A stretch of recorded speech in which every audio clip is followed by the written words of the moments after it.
Salam semangat buat kita semua, Bapak Ibu. Pada kesempatan ini, saya akan memberikan contoh dan strategi bagaimana menyusun deskripsi diri dengan baik, tepat, dan sesuai pertanyaan yang ada pada deskripsi diri. Untuk itu, tonton terus video ini.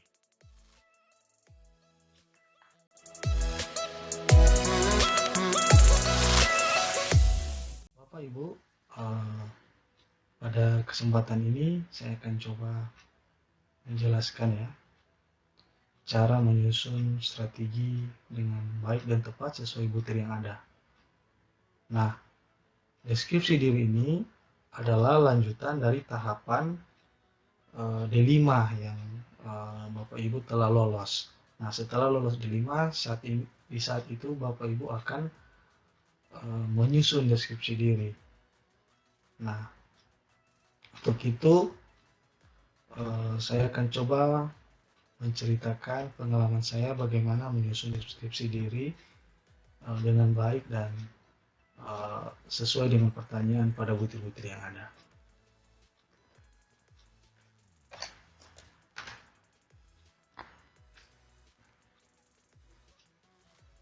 Nah, di deskripsi diri ini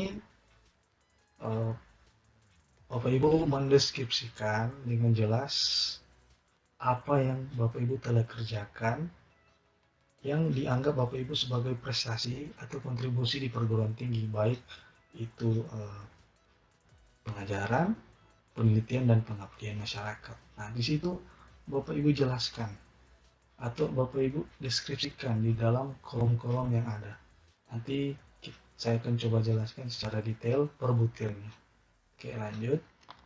Nah, di sini deskripsi diri ini paling banyak tidak lulus karena tidak membuat deskripsi diri yang baik dan mengikuti deskripsi diri orang lain. Jadi, saya menyarankan kepada Bapak Ibu, jangan kita copy paste deskripsi diri orang lain. Jadi itu yang membuat banyak peserta serdos tidak lulus karena itu tidak membuat dengan baik dan benar dan copy paste punya orang. Jadi saya menyarankan kepada Bapak Ibu sebagai peserta serdos sebaiknya mendeskripsikan deskripsi diri itu sesuai dengan apa yang Bapak Ibu alami baik di kelas, baik di dunia penelitian, di dunia pengabdian, itu Bapak Ibu deskripsikan sendiri tanpa melihat punya orang lain. Nah, ini menjadi strategi pada Bapak Ibu untuk lolos dalam sertifikasi dosen. Nah, terus yang ketiga ini paling sedikit itu 150 kata. Jadi jumlah kata yang Bapak Ibu harus isi dalam butir itu 150. Nanti Bapak Ibu tinggal lihat di situ pasti akan tertulis berapa jumlah kata minimal yang harus Bapak Ibu isi dalam deskripsi diri. Nah, yang terakhir kerjakan langsung dari sekarang tapi jangan divalidasi dulu. Jadi Bapak Ibu akan mengisi deskripsi diri itu di sebuah kolom ya. Di sebuah kolom itu Bapak Ibu isikan itu deskripsi diri. Nah, itu ada di Bapak Ibu bisa lihat di sister di kampus masing-masing Bapak Ibu. Di situ di layanan serdos kalau tidak salah. Terus di situ akan muncul sebuah tampilan butir-butir deskripsi diri. Oke, lanjut. Nah, di sini di deskripsi diri ada beberapa unsur. Di sini ada 5. Ya, A itu pengembangan kualitas pembelajaran, unsur B pengembangan keilmuan atau keahlian, unsur C itu pengabdian kepada masyarakat, unsur D manajemen pengelolaan institusi, dan unsur E peningkatan kualitas kegiatan kemahasiswaan. Jadi ada 5 unsur di mana setiap unsur itu ada butir-butir, sub-butir ya, saya katakan itu sub-butir yang harus Bapak Ibu isikan. Nah ini kebanyakan tidak lulus karena salah atau keliru mengisi deskripsi diri. Nah ini yang paling banyak tidak lulus karena contoh misalnya ditanyakan tentang pengembangan kualitas pembelajaran, tapi banyak orang salah mengisi, dia mengisi tentang penelitian. Jadi ini yang membuat kita banyak peserta lulus tidak lulus karena kesalahan dalam mengisi deskripsi diri, penempatan ya, penempatan penulisan. Nah, ini adalah tampilan dari deskripsi diri. Bapak Ibu bisa cek di sisternya ya, sisternya universitas masing-masing. Nah, kalau Bapak Ibu telah lolos dari D5, pasti tampilan berikutnya yaitu tampilan ini. Nah, di sini ada beberapa pertanyaan yang harus Bapak Ibu isikan. Nah, ini ya. Sini ada beberapa unsur tadi. Nah, kita langsung saja masuk pada pertanyaan nomor 1 dan 2. Di sini pertanyaannya adalah berikan contoh nyata semua usaha kreatif yang telah atau sedang saudara lakukan untuk meningkatkan kualitas pembelajaran dan jelaskan dampaknya. Nah, di sini ada dua pertanyaan ya, usaha kreatifnya dan dampak dari usaha kreatif. Nah, di sini kalau Bapak Ibu mengisinya di sini tidak mampu melihat dan melaksanakan berbagai peluang untuk perubahan dan perbaikan, maka nilainya akan rendah.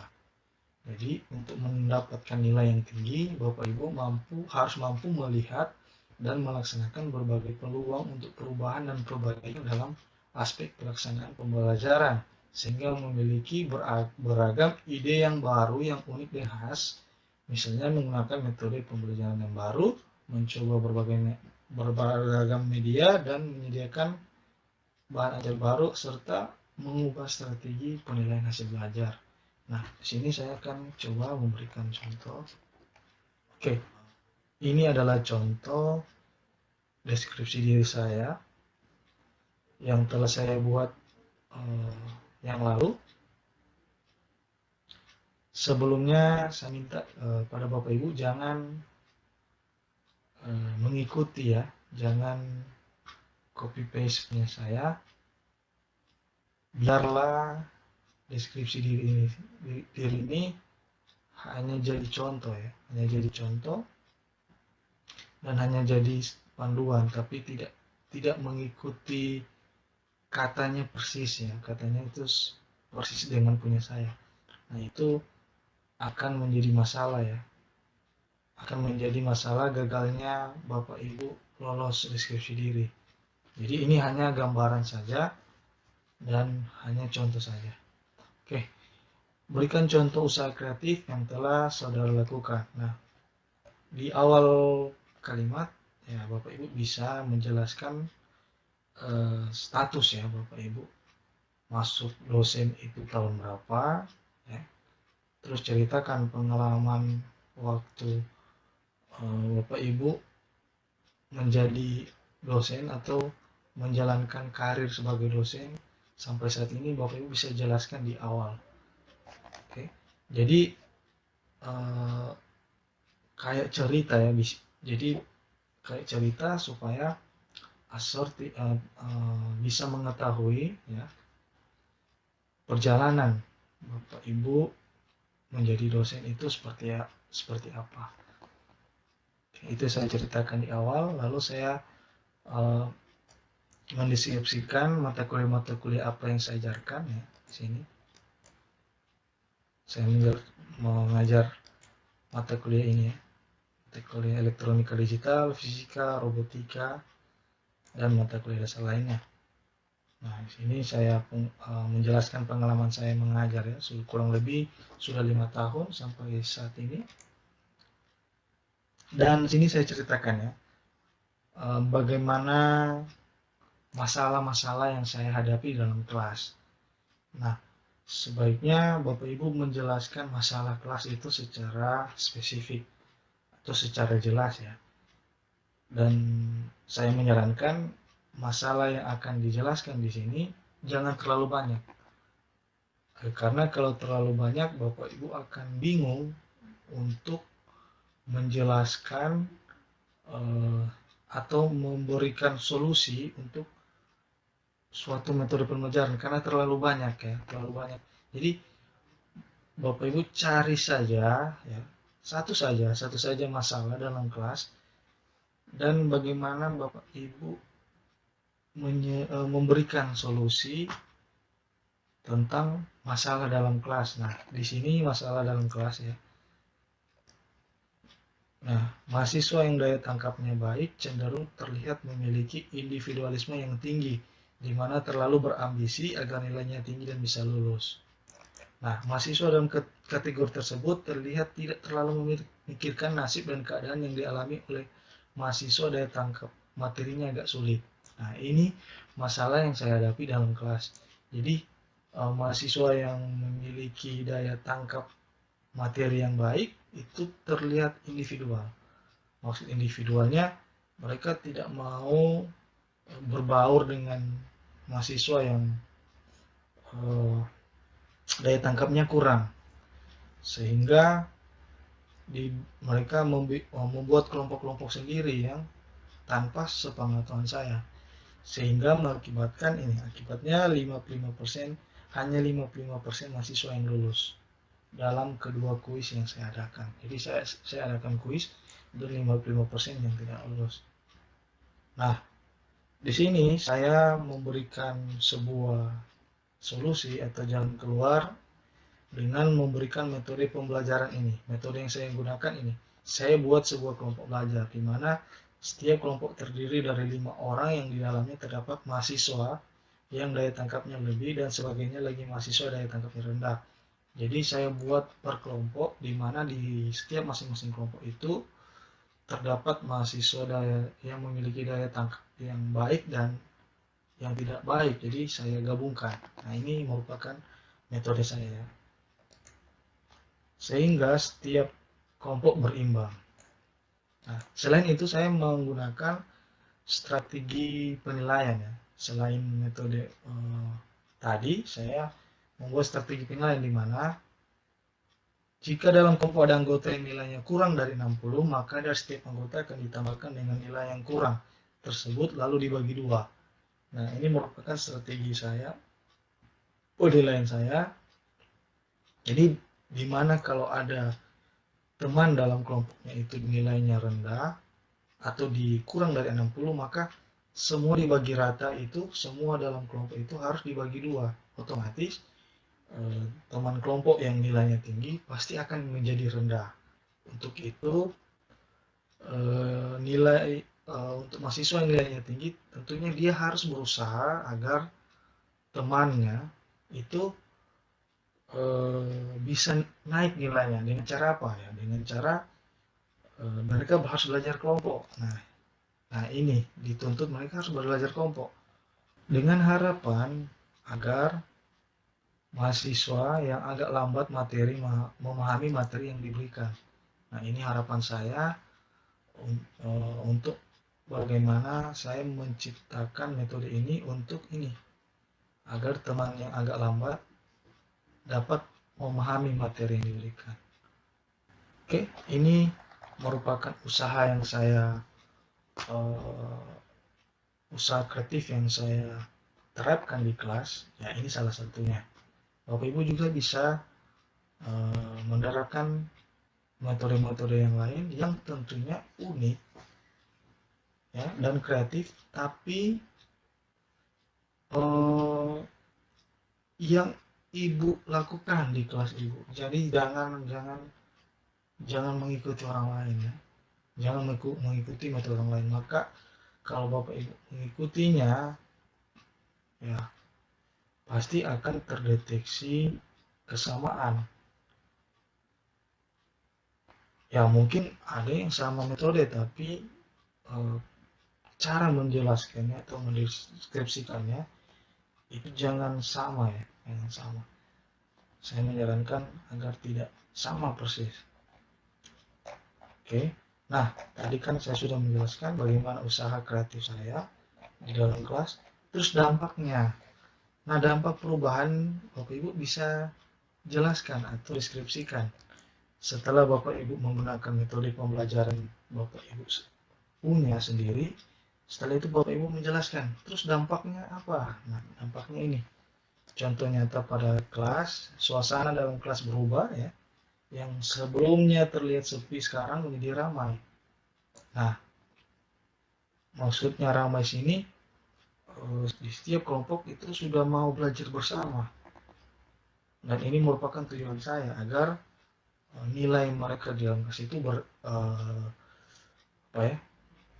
baik semua ya. Jangan, saya tidak mau bahwa nilai mereka hanya 55% ya yang lulus. Saya mau semua itu kalau bisa lulus semua. Makanya ini yang saya terapkan ya, metode ini. Oke, ini. Nah, ini dampaknya apa? Dampak strategi ini, di mana yang kuis sebelumnya presentasi 50% yang lulus, kini meningkat menjadi 85%. Nah, ini salah satu contoh saya ya, deskripsi diri saya di dampak dari usaha kreatif. Jadi, di mana kuisnya 50%, kini meningkat menjadi 85% yang lulus.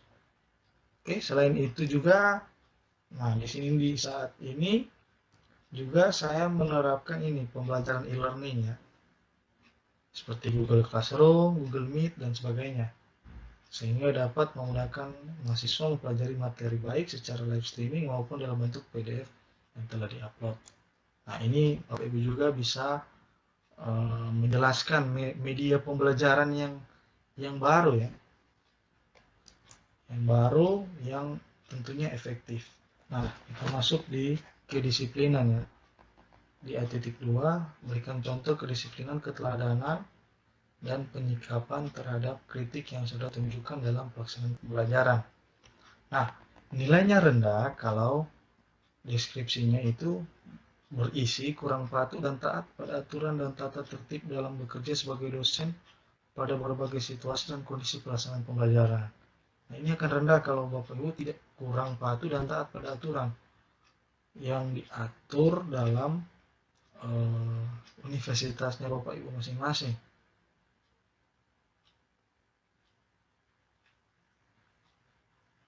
Yang kedua, tinggi ya, jika Bapak Ibu patuh, deskripsinya itu patuh dan taat pada aturan tertib dalam bekerja sebagai dosen dalam pada berbagai situasi dan pelaksanaan pembelajaran.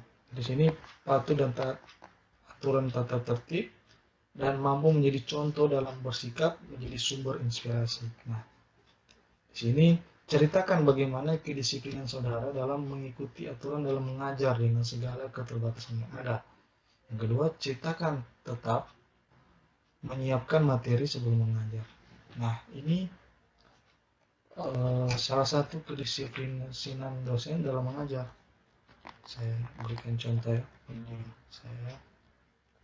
Nah, dalam proses perkuliahan saya selalu berusaha untuk taat pada aturan universitas, di mana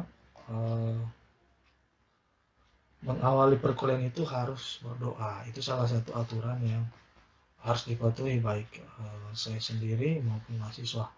Setelah itu saya harus menyampaikan RPS ini pada awal pertemuan. Ya, ini salah satu contoh kedisiplinan yang saya lakukan ya. Baru harus berusaha tetap muka itu 16 kali pertemuan. Nah, ini salah satu contoh juga bagaimana kita menerapkan kedisiplinan kita. Oke. Terus saya harus mendisiplinkan diri untuk berpakaian rapi dan datang tepat waktu. Nah, ini salah satu contoh bentuk kedisiplinan saya. Terus ada keteladanan ya, dimana tadi ya harus tepat waktu dan berpakaian rapi. Terus kita harus usaha datang lebih awal ya. Dan di sini Bapak Ibu bisa menceritakan pengalaman ya, pengalaman Bapak Ibu, bagaimana keteladanan Bapak Ibu itu menjadi teladan bagi mahasiswa. Itu Bapak Ibu bisa jelaskan pengalaman itu. Seperti saya ini kan, saya eh, selalu datang awal ya di lab, dan bentuk keteladanan, bentuk sikap saya yang dan disiplin saya masuk lab itu awal awal sekali ya, maksudnya awal sebelum kelas ada, itu dilihat dan diperhatikan oleh mahasiswa. Nah, ini salah satu keteladanan yang mahasiswa lihat dari saya ya. Dari bentuk keteladanan saya untuk datang lebih awal. Nah, Bapak Ibu bisa menjelaskan juga. Terus keteladanan yang lainnya itu mengumpulkan dokumen RPS ya, secara lengkap di awal semester dan akan diperiksa oleh IPMI. Nah, ini tugas-tugas dosen ini baiklah Bapak Ibu deskripsikan itu bagaimana Bapak Ibu menjadi teladan dalam tugas-tugas dosen ya. Ini kan tugas-tugas dosen mengumpulkan RPS ya, dan lain sebagainya. Oke. Nah, ini ya keteladanan yang tadi ya. Nah, apabila Bapak Ibu tidak dapat menjadikan contoh yang baik dalam bersikap dan berperilaku. Nilai akan tinggi jika mampu menjadi contoh yang baik dalam bersikap dan berperilaku orang-orang sekitarnya. Menjadi sumber inspirasi, tempat bertanya, dan meminta masukan bagi masyarakat kampus. Nah, ini nilainya akan tinggi kalau Bapak Ibu bisa menceritakan deskripsi diri ini seperti ini, menjadi contoh yang baik. Nah, keterangan itu mampu menjadi contoh yang baik dalam bersikap dan berperilaku bagi orang-orang di sekitarnya. Ya, jadi, Bapak Ibu ceritakan bagaimana disiplin saudara dalam mengajar telah menjadi inspirasi bagi mahasiswa disiplin dalam belajarnya. Seperti saya jelaskan tadi kan, saya datang lebih awal dan itu menjadi teladan buat mahasiswa. Oke, kita masuk di sini, keterbukaan terhadap kritik. Nah, ini butir ya, butir kelima ya dari A5 kalau tidak salah ya. Nah, tertutup jika bersikap reaktif terhadap kritik, saran, dan pendapat yang berbeda. Nah, Bapak Ibu akan mendapat nilai rendah jika Bapak Ibu sikap terhadap kritik itunya rendah, dan terbuka apabila Bapak Ibu mampu menyikapi dan menghadapi kritik, saran, dan pendapat orang yang berbeda yang baik dan sopan. Nah, Bapak Ibu akan mendapatkan nilai yang tinggi jika Bapak Ibu dalam deskripsinya itu terbuka. Nah, sini ceritakan bagaimana sikap saudara dalam menghadapi masukan seperti hasil survei pembelajaran oleh mahasiswa dari KPS, Kajo, dan kepala bagian. Ceritakan bagaimana saudara menanggapi kritik mahasiswa dan mengajar dan rekan dosen sebagai masukan berharga dan memberi umpan balik dengan sopan dan baik. Jadi, di sini Bapak Ibu menceritakan ya pengalaman Bapak Ibu dalam menghadapi atau Bapak Ibu terbuka terhadap kritik ya. Bapak Ibu bisa ceritakan pengalaman Bapak Ibu. Sini saya berikan contoh ya. Nah, di sini saya ceritakan pengalaman saya waktu di dalam kelas ya, di mana dalam kelas robotika saya di sini ada mahasiswa yang protes. Dia bilang kalau pertemuan ini di sini apakah pertemuan untuk praktik robot itu bisa dimajukan di pertemuan ke-10? Karena di sini saya masukkan praktik robotikanya di pertemuan ke-12. Nah, ini merupakan masukan ya dari mahasiswa, dan di sini saya harus apa ya? Saya harus menerima masukan dari mahasiswa sehingga saya mengubah jadwalnya di pertemuan ke-10. Nah, ini salah satu contoh di mana saudara menerima kritik dan saran dari mahasiswa, teman mungkin, dan lain sebagainya. Begitu juga dengan mengubah RPS kan. Mengubah RPS mata kuliah ini mungkin ada kritik dari beberapa teman ya, teman sejawat atau mahasiswa. Seperti tadi kan pertemuan yang itu di pertemuan ke-12 dimundur ini menjadi pertemuan ke-10, itu berarti saya harus mengubah ya RPS saya ya. Jadi ini salah satu bentuk bahwa saya terima atau terbuka terhadap kritik dan masukan dari orang lain. Oke, kita masuk pada bagian B ya. Unsur B itu pengembangan keilmuan dan keahlian.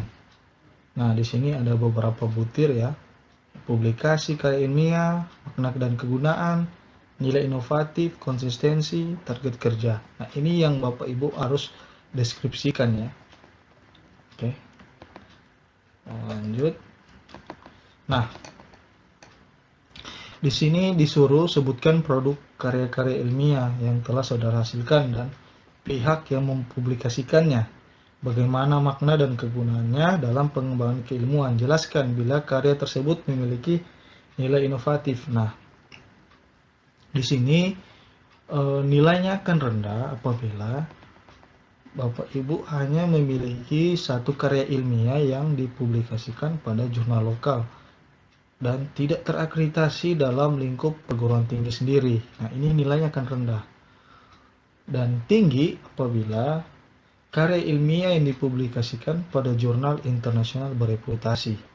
Nah, nilainya tinggi kalau Bapak Ibu mempublikasikan di internasional bereputasi. Nah, di sini ada kategori-kategori ya. Jurnal ilmiah internasional, nasional terakreditasi, tidak terakreditasi, lokal, seminar. Nah, penilaian publikasinya dia akan dapat kategori A jika dia internasional. Kalau dia nasional terakreditasi, kategori nilainya B, tidak terakreditasi D, F, dan seterusnya. Jadi Bapak Ibu akan dapat nilai tinggi kalau ada publikasi internasional terakreditasi ya. Tapi tidak mengapa kalau misalnya Bapak Ibu hanya mempunyai nilai jurnal nasional terakreditasi atau tidak terakreditasi, ya cantumkan saja kalau memang hanya itu saja. Oke, jadi ini kategori penilaiannya ya. Oke, bukti fisiknya harus diunggah ini. Cover, jadi jangan lupa Bapak Ibu unggah ya. Nah, unggahnya ini unggahnya di sister ya, di sister Bapak Ibu. Jadi di bagian penelitian dan publikasi Bapak Ibu harus ada ini. Cover, dewan redaksi, editor, dan naskah lengkap artikel. Jadi Bapak Ibu upload kalau tidak salah di publikasi karya ilmiah ya. Publikasi karya ilmiah Bapak Ibu harus, karena mereka akan melihat bukti yang contoh misalnya Bapak Ibu bilang kalau Bapak Ibu mempunyai jurnal internasional, nah maka mereka akan melihat ini bukti. Jadi kalau tidak ada bukti ini, ya pasti nilainya tidak akan dapat nilai A ini ya, atau akan ditulis atau di komentar ya tidak mempunyai bukti. Nah, oke, jadi perhatikan. Nah, kalau dia seminar, diseminarkan ya harus ada sertifikat dan naskah lengkap artikel. Kalau dia poster ada sertifikat dan foto poster. Oke, ini ya deskripsinya. Jika nilai 7 jika mempunyai nilai kategori A tadi ya, nilai internasional, atau sekurang-kurangnya mempunyai satu kategori B ditambah satu kategori C. Nah, ini akan dapat nilai 7 kalau ini Bapak Ibu mempunyai jurnal atau artikel ilmiah di kategori A di internasional, mempunyai satu kategori B di seminar nasional, dan C di poster ya tadi ya, ABC ya.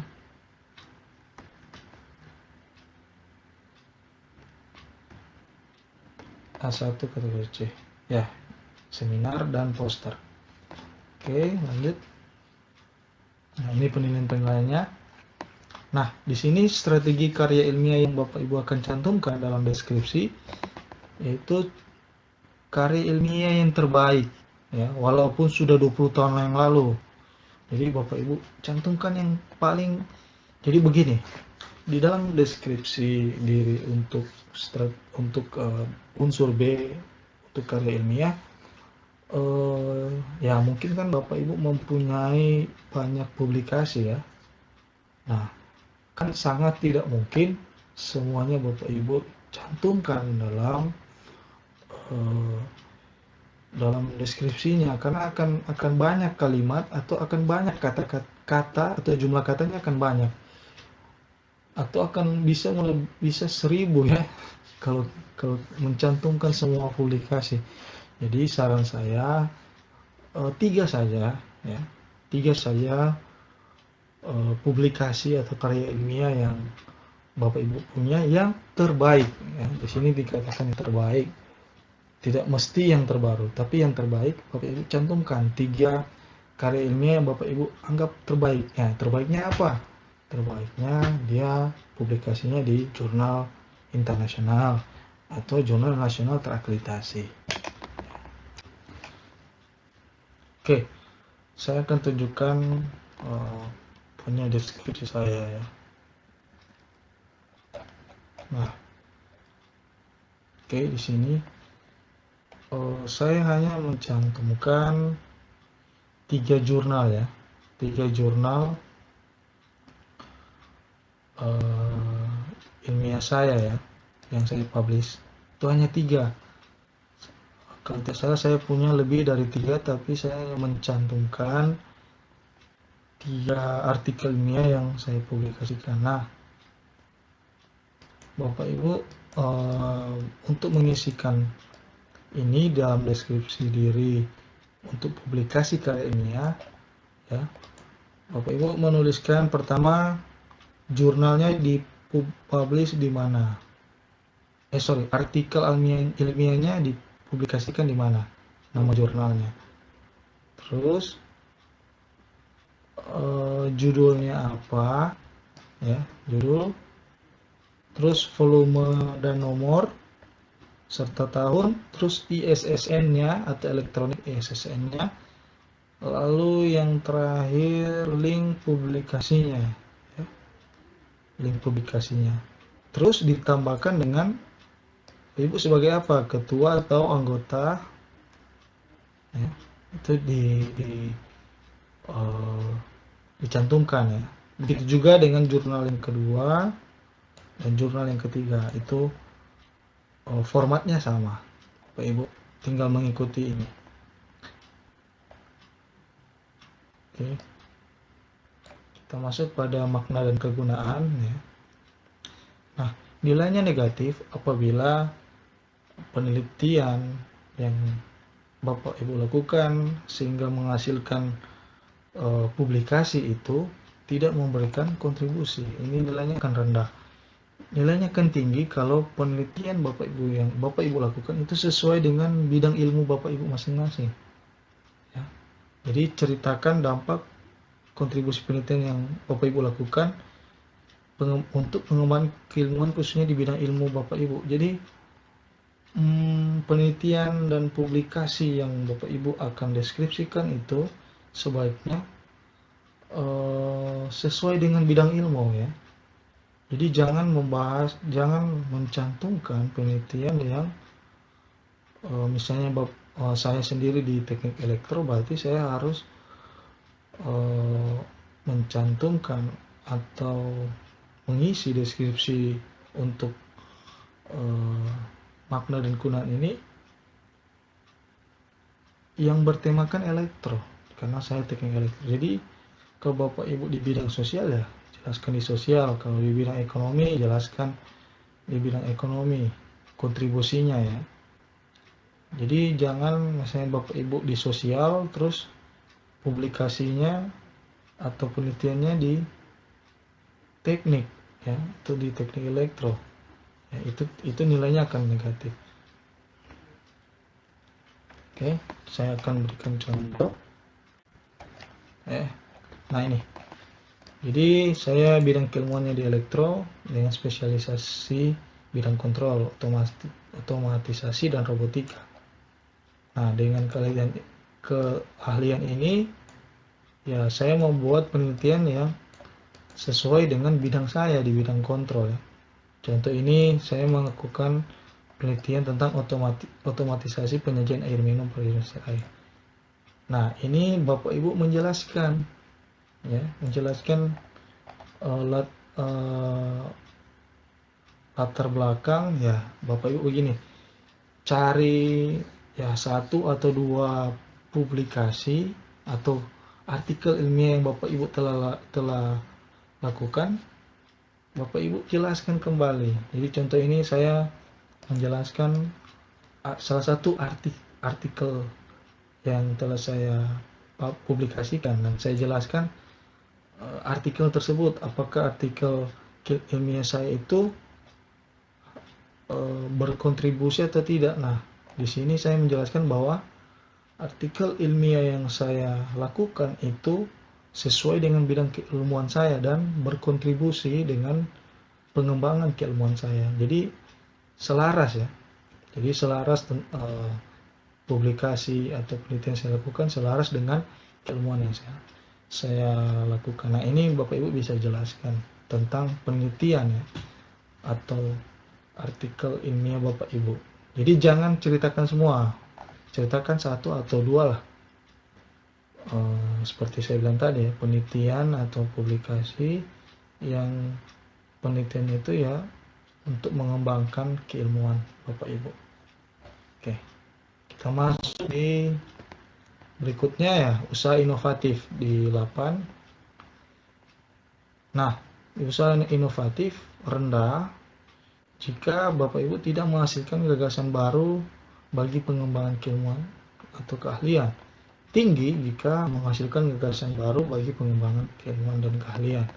Nah, ceritakan kebaruan yang didapat dari hasil penelitian saudara yang dipublikasikan tersebut dan bagaimana penelitian itu dapat membantu pengembangan.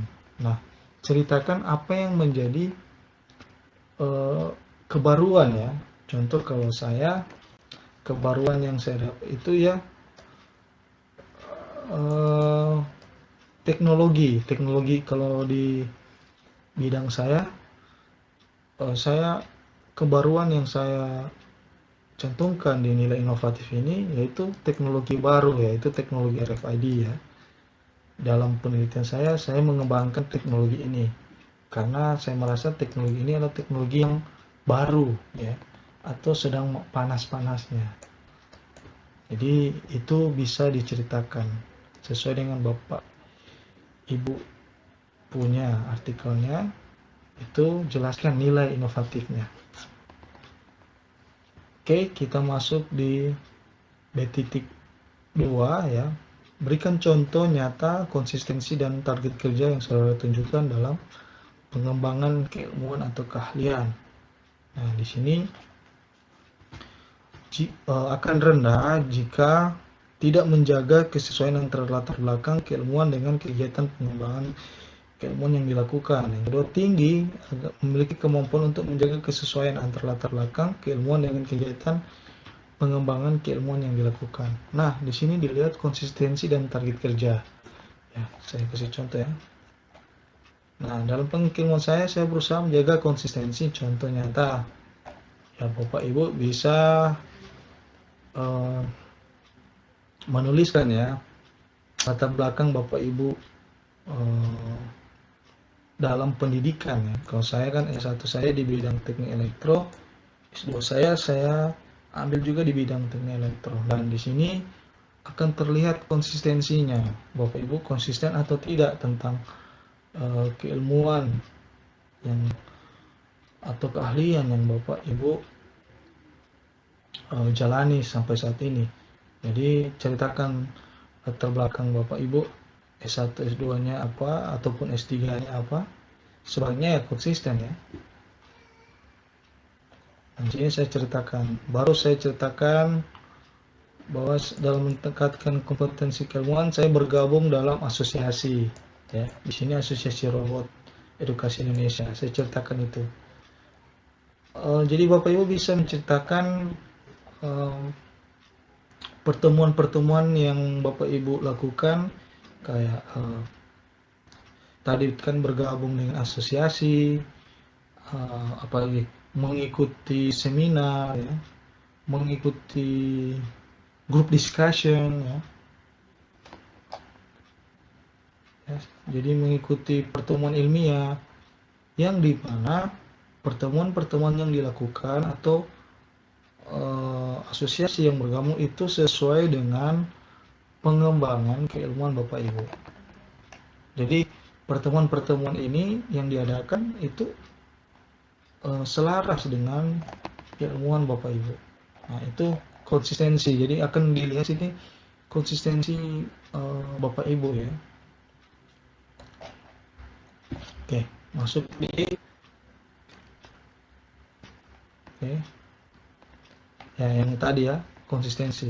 Sertakan bahwa saudara konsisten dalam pengembangan keilmuan dan bukannya master dalam segala ilmu. Jadi ceritakan lebih spesifik bahwa Bapak Ibu contoh misalnya membidangi, kalau saya teknik elektro di bidang apa, ada kontrol otomasi. Oke. Ya, saya jelaskan seperti tadi ya, saya mengikuti pertemuan-pertemuan ilmiah dan sebagainya. Nah, target kerja. Nah, di sini akan kabur jika tidak memiliki target kerja yang realistik untuk dicapai dalam bekerja dan rentang waktu yang tidak tegas untuk mencapainya. Nah, di sini akan jelas, kalau jelas nilainya tinggi, kalau memiliki target realistik untuk dicapai dalam bekerja dan rentang waktu yang tegas untuk mencapainya. Nah, sini ceritakan selain konsisten saudara punya target dan peta atau roadmap dalam pengembangan keilmuan. Nah, ini yang akan diceritakan dalam deskripsi diri bagian ini ya. Terus ceritakan bahwa saudara punya target waktu dan mencapai peta jalan telah dibuat. Oke. Saya kasih contoh ya. Nah, di sini target kerja ya. Saya menceritakan awal dari penelitian yang saya buat ya. Mulai dari mungkin ya dari S2 Bapak Ibu bisa ceritakan, oh penelitian saya tentang ini, terus saya di saat saya sudah masuk dalam berkarir sebagai dosen ya, saya melanjutkan penelitian saya waktu saya S2 ya, saya melanjutkannya dan saya memiliki target ya. Bapak Ibu bisa menceritakan misalnya di tahun ini saya menyelesaikan penelitian ini, terus berlanjut di tahun kedua sampai di tahun ketiga. Nah, itu sebaiknya konsisten ya. Jadi penelitiannya konsisten, tidak tidak random atau tidak acak. Jadi di sini akan terlihat bahwa Bapak Ibu penelitiannya itu berlanjut, berjenjang, dan itu terlihat. Nah, ini contoh saya ya. Jadi saya mulai dari sini tahun 2017 ya, topiknya yang sama, lanjut di 2018, 19, 20 sampai 2021. Jadi jelas target kerjanya. Oke, lanjut. Nah, kita masuk di unsur C, pengabdian kepada masyarakat. Di sini ada kegiatan PKM-nya, dampak perubahan, dukungan masyarakat, kemampuan berkomunikasi, kemampuan bekerja sama. Nah, ini butir-butir yang ada pada pengabdian masyarakat. Nah, di pengabdian kepada masyarakat di sini Bapak Ibu akan disuruh untuk berikan contoh nyata penerima penerapan keilmuan saudara dalam kegiatan pengabdian kepada masyarakat, diskusikan dukungan masyarakat dan dampak perubahan. Nah, nilainya akan rendah kalau acak-acakan. Di sini implementasi kegiatan tidak terstruktur, tidak terjadwal, dan sasaran tidak tercapai. Dan efektif nilainya akan tinggi kalau implementasinya kegiatan dilakukan secara terstruktur, terjadwal, dan sasaran tercapai. Nah, jadi PKM ini pengabdian kepada masyarakat ya, bukan bukan kegiatan mahasiswa ya, bukan itu. Tapi PKM yang dimaksudnya pengabdian kepada masyarakat, bukan program kreativitas mahasiswa. Terus ceritakan bagaimana penelitian yang sudah dilakukan dapat membantu kegiatan pengabdian masyarakat serta waktu pelaksanaan yang terjadwal. Kalau bidang ilmu A, maka pengabdian masyarakat mesti A, bukan ilmu B. Nah, di sini dalam mendeskripsikan pengabdian masyarakat, di sini telah dituntun bahwa Bapak Ibu menceritakannya itu pengabdiannya itu sesuai dengan bidang keilmuan Bapak Ibu.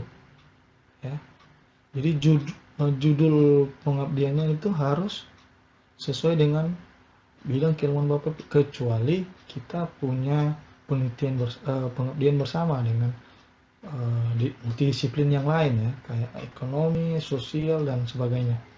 Ya bisa, tapi Bapak Ibu harus ceritakan peran atau kontribusi Bapak Ibu sesuai dengan keilmuan Bapak Ibu di situ apa, itu dijelaskan ya, itu dijelaskan ya. Kita lihat di sini. Oke, nah di sini saya sudah Bapak Ibu bisa, kalau menurut saya ya 2-3 pengabdian Bapak Ibu bisa ceritakan kan. Di pengabdian masyarakat pasti Bapak Ibu telah melakukan beberapa kegiatan ya. Jadi 2-3 kegiatan Bapak Ibu bisa ceritakan ya pengalaman Bapak Ibu dalam melakukan pengabdian ya. Dimana dituliskan bahwa Bapak Ibu harus menjelaskannya sebaiknya, ini strategi, sebaiknya pengabdian masyarakat yang Bapak Ibu lakukan itu sesuai dengan bidang keilmuan Bapak Ibu. Oke, di sini kegiatan PKM-nya. Nah, di bidang teknik elektro sesuai dengan keahlian di bidang teknik elektro. Jadi sesuai dengan bidang keahlian saya ya. Oke, nah dampak perubahannya setelah Bapak Ibu melaksanakan kegiatan PKM ini yang merupakan di dalamnya ada kontribusi keilmuan Bapak Ibu, ini mempunyai dampak perubahan ya. Contoh misalnya sini Bapak Ibu bisa menjelaskan di saat kita melakukan pengabdian masyarakat, nah itu membawa dampak positif bagi masyarakat setempat ya, di mana masyarakat secara antusias mendengarkan proses pengabdiannya ya, ikut bersama-sama dalam pengabdian. Nah itu sebagai bentuk dampak perubahan ya. Atau juga misalnya kita buat kalau saat ini saya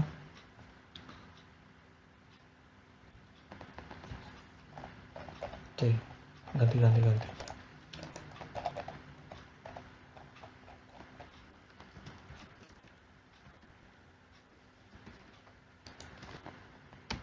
Oke, kita masuk pada perubahan atau dampak perubahan ya. Nah, buruk jika kita tidak membawa perubahan positif yang nyata dalam kehidupan kelompok masyarakat. Ini akan buruk kalau tidak membawa perubahan positif. Bahkan baik jika kita membawa perubahan positif yang nyata dalam kehidupan kelompok masyarakat. Nah, saya berikan contoh punya saya. Oke. Nah, dampak perubahan. Dampak perubahan ini ya dampak positif bagi masyarakat, di mana kegiatan yang dilakukan bukan hanya sosialisasi, tapi ada juga workshop di dalamnya. Nah, walaupun hasilnya belum sempurna, akan tapi dampaknya ini melihat semangat dan rasa ingin tahu mereka. Jadi di sini kami mengadakan suatu workshop membuat sebuah alat ya yang akan digunakan untuk desa mereka, dan ini memberikan dampak positif, yaitu mereka bisa belajar karena ada pelatihan dan pendampingan ya. Mereka bisa mengimplementasikan ilmu yang mereka dapat dalam yang kami bagikan pada waktu pelatihan, dan mereka implementasikan. Nah, ini merupakan dampak positif ya, salah satunya dalam kegiatan PKM. Jadi dampak perubahan ini Bapak Ibu bisa ambil satu contoh kegiatan pengabdian masyarakat. Jangan terlalu banyak ya, jangan terlalu banyak kegiatan sehingga membuat asesor bingung tentang apa yang Bapak Ibu mau jelaskan. Jadi kalau saya sih ini hanya dua kegiatan yang saya jelaskan bagaimana dampak perubahannya ya. Bisa juga sampai 3 ya, tapi saya sarankan ya maksimal 3 lah, maksimal 3. Oke, di sini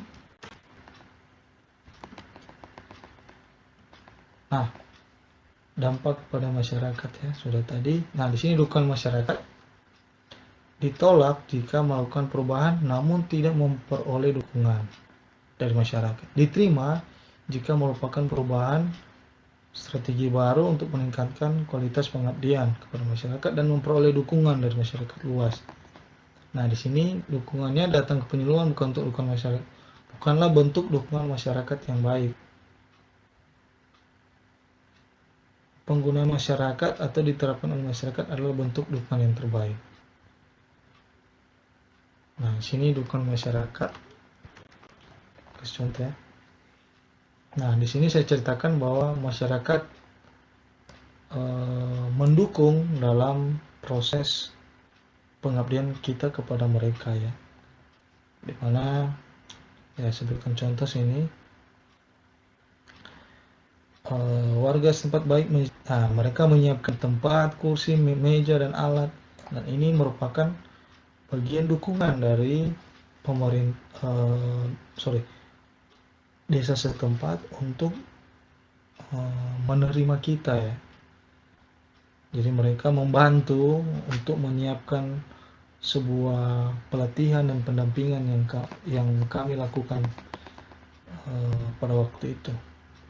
Jadi fasilitas-fasilitasnya disediakan ya, tempat tidur buat kami lalu. Jadi Bapak Ibu jelaskan di sini bagaimana masyarakat mendukung ya, dalam proses pengabdian. Oke, lanjut. Nah, sini komunikasi kerjasama. Berikan contoh kemampuan komunikasi yang sama saudara tunjukkan dalam pengabdian kepada masyarakat. Nah, nilainya kan rendah jika di dalam deskripsinya itu kurang mampu menyampaikan dan memahami dengan baik gagasan dan pesan yang disampaikan secara verbal. Tinggi kalau nilainya tinggi apabila mampu menyampaikan dan memahami dengan gagasan dan pesan yang disampaikan secara verbal. Nah, di sini akan dilihat kemampuan komunikasi Bapak Ibu terhadap proses pengabdian kepada masyarakat. Nah, ceritakan di sini Bapak Ibu ceritakan bagaimana masyarakat mengerti apa yang saudara sampaikan. Ceritakan dengan contoh membuktikan masyarakat mengerti dan memahami. Misalnya masyarakat mengatakan akan melaksanakan tapi perlu bantuan untuk melaksanakan.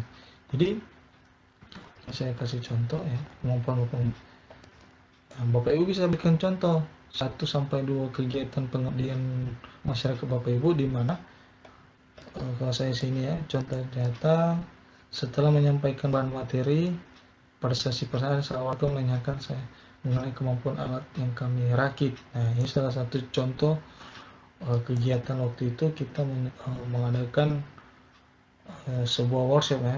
Di sini ada pertanyaan, dan di mana pertanyaan yang mereka sampaikan itu kita bisa jawab dan memberikan solusi buat mereka, dan mereka paham apa yang kita jelaskan pada waktu itu. Nah, ini di sini akan dinilai bagaimana kita mampu tidak berkomunikasi dengan mereka. Oke, nah di sini langsung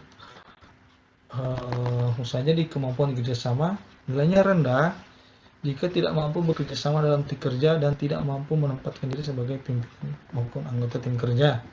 Tinggi, mampu bersama dengan tim kerja dan mampu menempatkan diri dengan baik sebagai pimpinan maupun anggota tim kerja. Nah, di sini Bapak Ibu akan ceritakan ya bagaimana kerjasama dalam tim pengabdian masyarakat yang sudah lakukan ya. Bukan hanya sekedar numpang nama.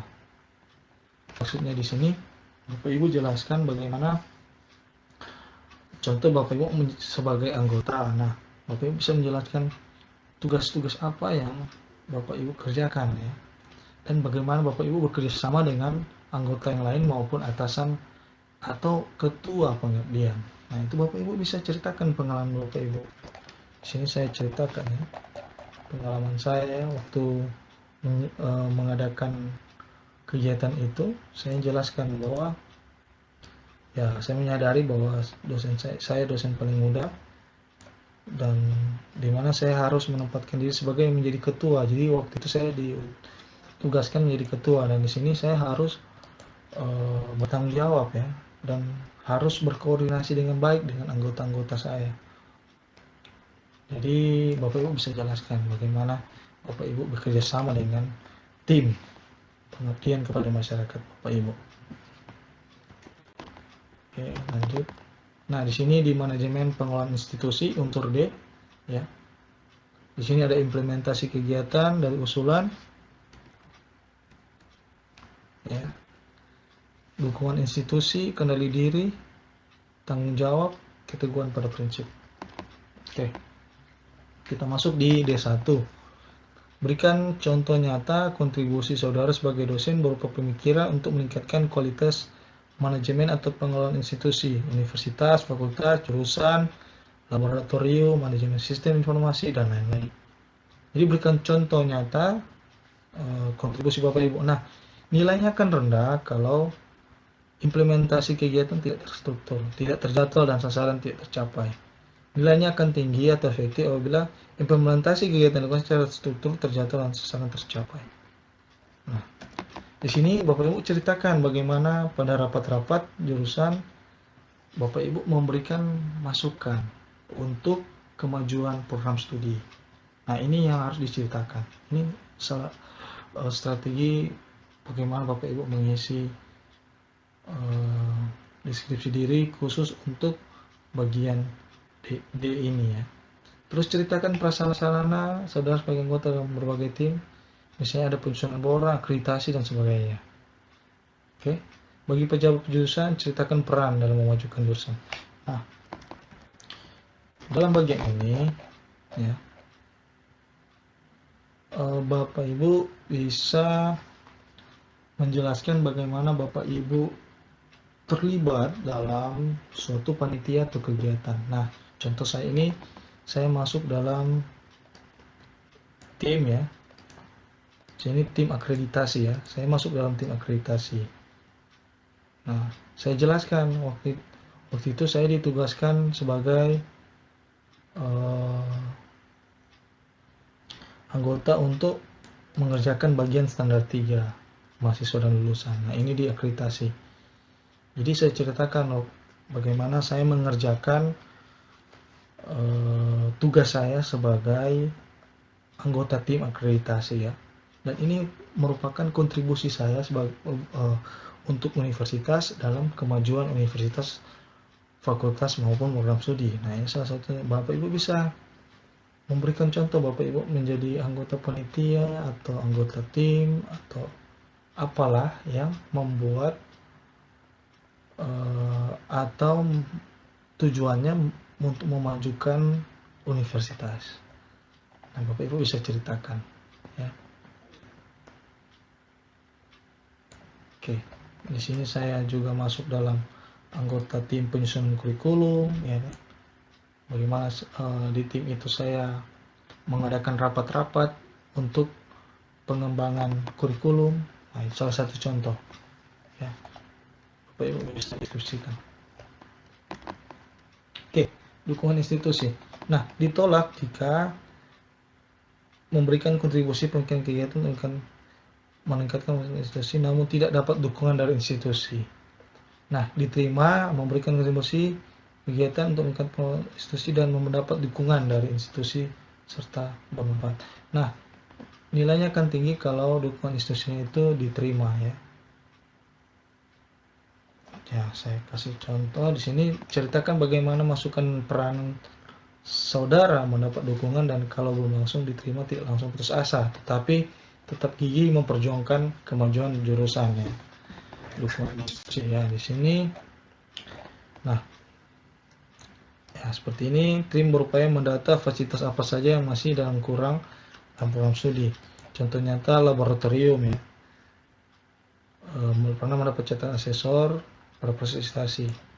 Nah, di sini saya sebagai tim akreditasi saya menyampaikan hal ini ya, dibilang fasilitas di lab masih kurang. Jadi saya menyampaikannya ke pimpinan dekan Fakultas Teknik.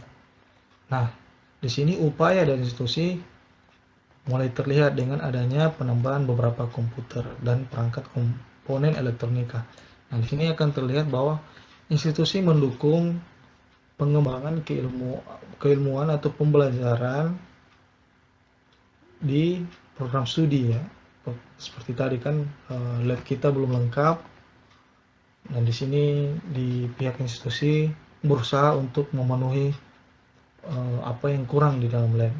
Dan ini Bapak Ibu bisa ceritakan ya bagaimana dukungan institusi.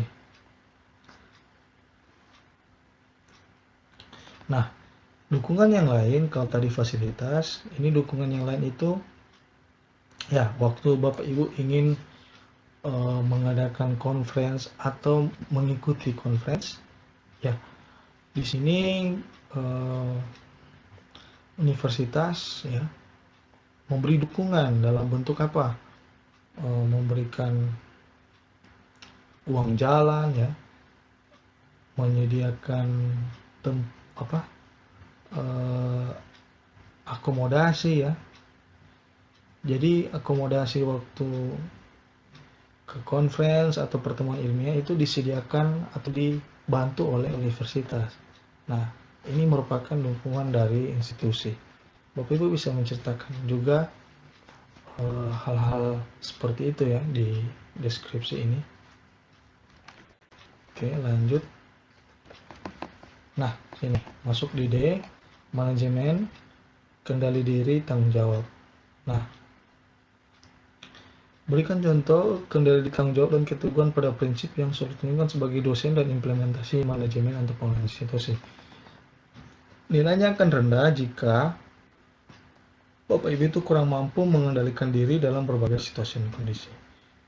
Nilainya tinggi atau kuat apabila mampu mengendalikan diri dalam berbagai situasi dan kondisi yang menekan. Jadi di saat Bapak Ibu mendapatkan tugas sebagai ketua mungkin ya dalam suatu tim kerja, Bapak Ibu harus di sini mampu mengendalikan diri kalau nilainya tinggi.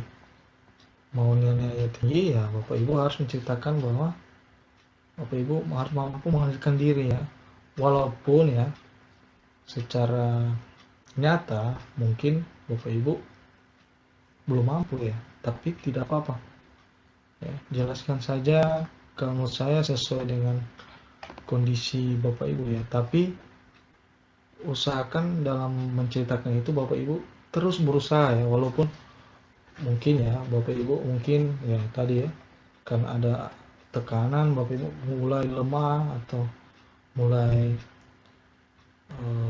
menghilang dari tanggung jawab, tapi di sini Bapak Ibu walaupun mempunyai emosi yang tidak bisa bertahan dalam under pressure, Bapak Ibu harus ceritakan harus mampu berusaha untuk berada dalam kondisi tersebut ya, maka nilainya akan tinggi. Nah, sini ceritakan bagaimana saudara dapat mengendalikan diri walaupun hati sudah panas tetapi penampilan luar tetap tenang. Nah, sini untuk mendapatkan nilai tinggi ya strateginya ini Bapak Ibu ceritakan seperti ini. Penampilannya luar mengendalikan diri walaupun hati sudah panas tapi penampilan luar tetap tenang. Yang kedua, ceritakan bagaimana saudara menghadapi kritik walaupun pedas, tapi itu adalah penyedap. Nah, di sini akan dinilai bagaimana Bapak Ibu menghadapi situasi dan kondisi seperti ini. Ya, ini kendali diri ya.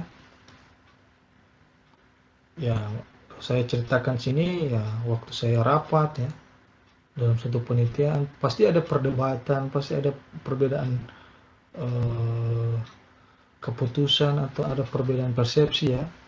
Bapak Ibu ceritakan bagaimana Bapak Ibu bisa mengendalikan diri. Oke, begitu juga dengan tanggung jawab ya. Gimana Bapak Ibu contohnya bisa mendapatkan tanggung jawab sebagai ketua ya, anggota, bagaimana Bapak Ibu menjalankan tanggung jawab itu dengan baik dan benar ya. Bapak Ibu bisa menjalankan tanggung jawab itu dengan tepat waktu juga ya. Sini. Jadi kalau nilai rendah jika lalai dalam tugas. Jadi tugas yang diberikan oleh pimpinan Bapak Ibu lalai, maka nilainya akan rendah. Dan nilainya tinggi apabila Bapak Ibu menunaikan tugas dan kewajiban yang menjadi beban dan pekerjaannya dengan baik dan benar. Ya. Oke. Masuk pada keteguhan pada prinsip. Nah, nilainya lemah apabila Bapak Ibu mudah goyah, terbawa arus dan dipengaruhi orang lain. Kuat jika punya keyakinan yang kuat dan taat mengenai prinsip peningkatan kualitas manajemen institusi dan berpikir positif dalam menerima masukan orang lain. Ya, jadi keterbukaan ya terhadap masukan orang lain. Nah, ceritakan bagaimana keteguhan saudara dalam memajukan instruksi dan mencerna masukan lain sebelum memberi respon yang positif. Jadi Bapak Ibu bisa menceritakan pengalaman Bapak Ibu dalam meneguhkan atau keteguhan pada prinsip. Bapak Ibu bisa berikan contoh kegiatan apa atau ya di sini belajar saya mencoba tegas dan memakai aturan. Contoh ketegasan yang merupakan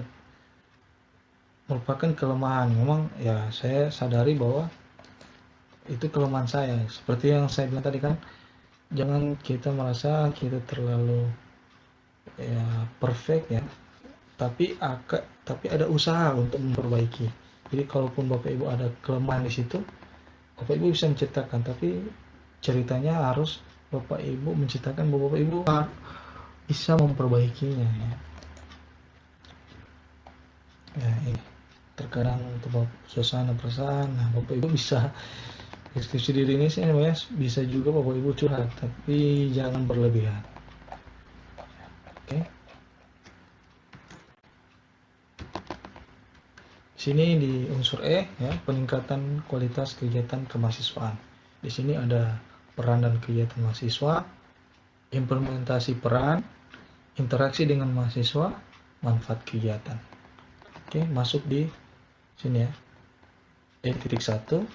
Contoh nyata peran saudara sebagai dosen berupa kegiatan pemikiran dalam meningkatkan kualitas kegiatan mahasiswa dan dukungan institusi terhadap kegiatan tersebut terhadap implementasinya. Nah, nilainya akan rendah jika Bapak Ibu dalam deskripsinya itu kurang berperan aktif dalam peningkatan kualitas kegiatan kemahasiswaan. Ya, kurang berperan aktif jika berperan aktif dalam peningkatan kualitas kemahasiswaan, baik dalam intra maupun ekstrakurikuler. Nah, di sini saya menjelaskan bahwa saya adalah ketua UKM ya, ketua UKM unit kegiatan mahasiswa, di mana saya diberikan tanggung jawab untuk menjadi ketua ini, ketua UKM sebagai penanggung jawab. Nah, di ketua itu saya juga menjadi dosen pendamping. Nah, dalam kegiatan ini tentu terlihat atau tergambarkan bahwa saya mempunyai peran dalam kegiatan mahasiswa ya. Ya, ini kegiatan ini ekstrakurikuler. Jadi saya membimbing mahasiswa yang masuk dalam anggota untuk membimbing mereka dalam pembelajaran robotika. Ini salah satu contoh. Atau Bapak Ibu bisa memberikan contoh di mana Bapak Ibu menjadi pernah menjadi kepanitiaan bersama mahasiswa. Ya pokoknya berhubung dengan kegiatan mahasiswa. Nah, ini Bapak Ibu bisa ceritakan peran Bapak Ibu pada kegiatan mahasiswa. Terus lanjut, bagaimana implementasi peran ya. Apakah di saat membuat sebuah kegiatan dengan mahasiswa, apakah ada dukungan dari universitas ya? Bapak Ibu ceritakan. Nah, sebaiknya menceritakannya bahwa Bapak Ibu memang dapat dukungan ya. Sebaiknya mendapat dukungan dari universitas. Kayak ini saya kasih contoh ya. Saya mengadakan workshop Robotic to School ya. Ya, universitas memberikan izin kegiatan ya. Memberikan juga sumbangan dana dan menyediakan fasilitas pendukung lainnya ya. Ini salah satu contoh implementasi peran dari universitas dalam kegiatan mahasiswa. Oke. Sudah ya. Didukung ya, ditolak jika melakukan berbagai kegiatan mahasiswa yang baru tapi perasaannya tidak mendapatkan dukungan institusi. Jadi Bapak Ibu ceritakan bahwa implementasi kegiatan yang Bapak Ibu lakukan dalam suatu kepanitiaan itu mendapat dukungan institusi, seperti yang saya katakan tadi kan, mendapatkan sumbangan, mendapatkan izin, dan lain sebagainya. Oke, implementasinya cukup jelas. Terus interaksi dan peningkatan kualitas kegiatan mahasiswa itu di bagian E ya. Titik 2, bagaimana contoh nyata interaksi saudara tunjukkan peningkatan kualitas kegiatan dan manfaat ya, bagi mahasiswa institusi saudara. Nilainya akan rendah jika tidak terjadi aksi timbal balik interaksi dosen mahasiswa. Akan aktif atau nilainya tinggi apabila terjadi aksi timbal balik antara dosen dan mahasiswa. Nah, contohnya.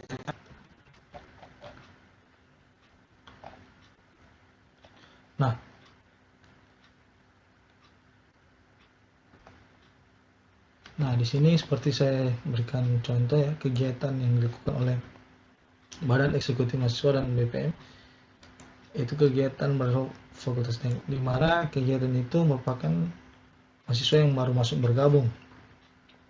Dan itu kegiatan positif dan bukan kegiatan perpeloncoan.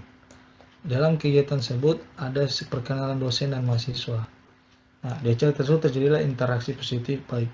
Nah, ini salah satu contoh interaksi dosen dan mahasiswa dalam suatu kegiatan. Nah, Bapak Ibu bisa ceritakan di bagian ini ya. Bagaimana interaksi antara Bapak Ibu sebagai dosen dan mahasiswa itu terjalin dengan baik ya. Ya, Bapak Ibu bisa kasih contoh beberapa kegiatan yang dilakukan mungkin di universitas Bapak Ibu masing-masing. Terus Bapak Ibu ceritakan manfaat kegiatannya ya. Oke.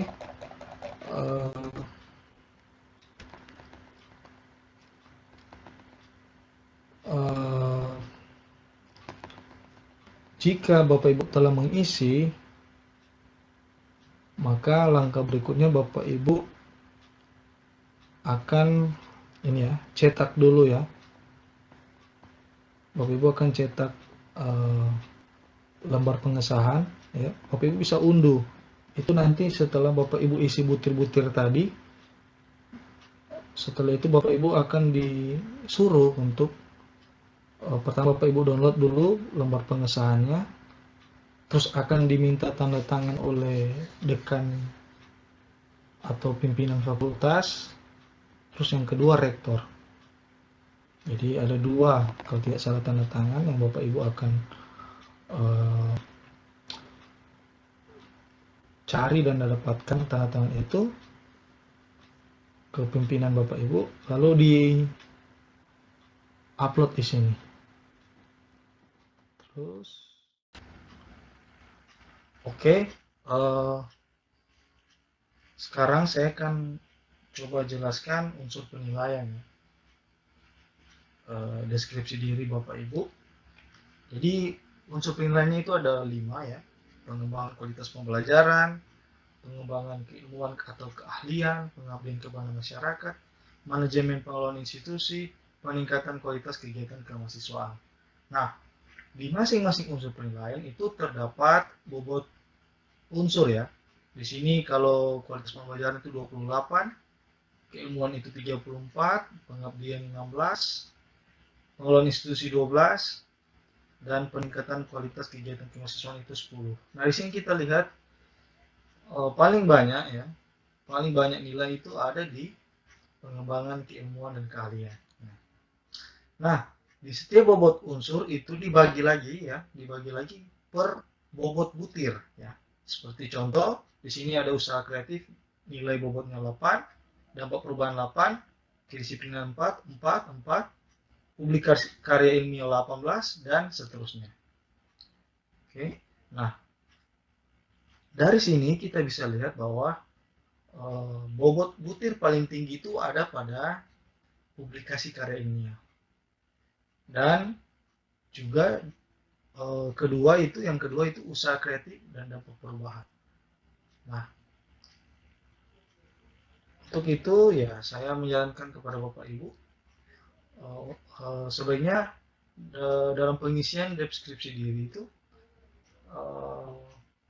mohon diperhatikan ya, untuk pengisian ini usahakan pada publikasi karyanya itu diisi dengan baik ya, agar mendapat nilai yang tinggi ya.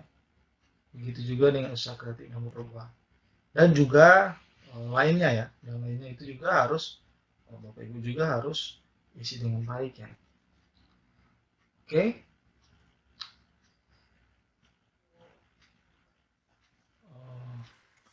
Selamat mencoba, semoga berhasil ya.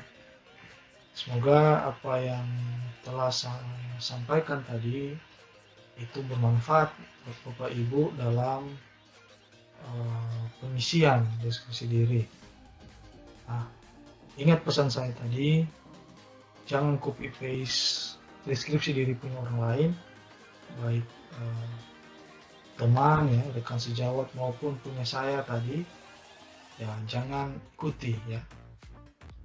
Saya tahu dan saya yakini bahwa setiap kita pasti mempunyai pengalaman yang berbeda-beda, pengalaman yang unik. Nah, gunakanlah pengalaman Bapak Ibu yang Bapak Ibu telah alami itu dan deskripsikanlah itu dalam deskripsi diri. Itu akan lebih baik daripada Bapak Ibu mengikuti punya orang lain, karena ya seperti yang saya tunjukkan tadi, bahwa apabila kita mengisinya mengikuti orang lain, maka sistem akan mendeteksi bahwa kita plagiat. Nah, itu yang membuat para peserta Serdos yang lain itu tidak lulus. Oke, sekian dari saya, semoga berhasil.